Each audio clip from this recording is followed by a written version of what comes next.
Now, there's a reason why when, particularly with venture capital, when investors want to invest money in a company, they are more likely going to invest in an entrepreneur that has experience over somebody who is inexperienced, right? Because business can throw you curveballs. Business is not entirely a science. Business is partly art, partly science. And the more experience you have in business, the better you can perform. So that is why an experienced entrepreneur can start a business with less capital, less time, and less resources, and still be more successful than an inexperienced entrepreneur who gets all the capital in the world, all the resources in the world, all the relationships in the world. Why? The experienced person knows the moves not to make, and by doing so can save resources, can save time, can save energy. The naive entrepreneur just tries different things. I think the best way to do it, the best way to put it is this way.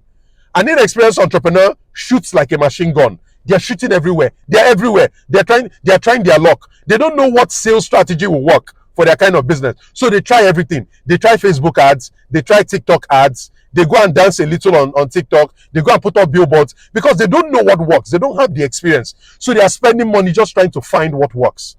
An inexperienced entrepreneur, like I just said, shoots like a machine gun. Is everywhere. An experienced entrepreneur is like a sniper. They don't waste their resources. They know exactly what works and they go for it. By doing so, they save time, they save money, they save effort, they save stress because they know exactly where to knock. They've done it before. So anybody who is starting a business and has experience will very likely do better.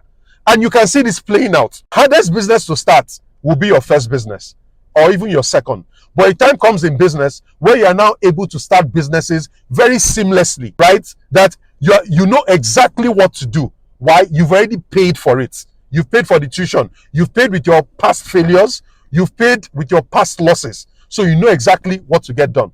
One example I think most of us can relate with is Aliko Dangote, right? Aliko Dangote just got into the refining business. How do you just wake up? You've never run a refinery or you've never owned a refinery before, and you just drop $20 billion and you set up a refinery and it's going to work. How is he able to do that? His experience. The man has been doing this since the 70s. He's been doing it for almost 4 decades or 5 decades. He has experience. He knows which doors to knock on to raise capital. He knows which doors to knock on to get quality technical people to support him. He knows the critical resources that he needs. He knows where the bodies are buried. Why? He has experience. Aliko Dangote does not have a degree in petrochemical engineering, right? But he owns a refinery. How is that possible? Go and look at all the people that are around him. He has very experienced technical people, technocrats all around him. People who have spent decades in the petrochemical industry. So that is how he is able to shortcut the knowledge and skills that he does not have in refining petroleum. He has the money, so he hires.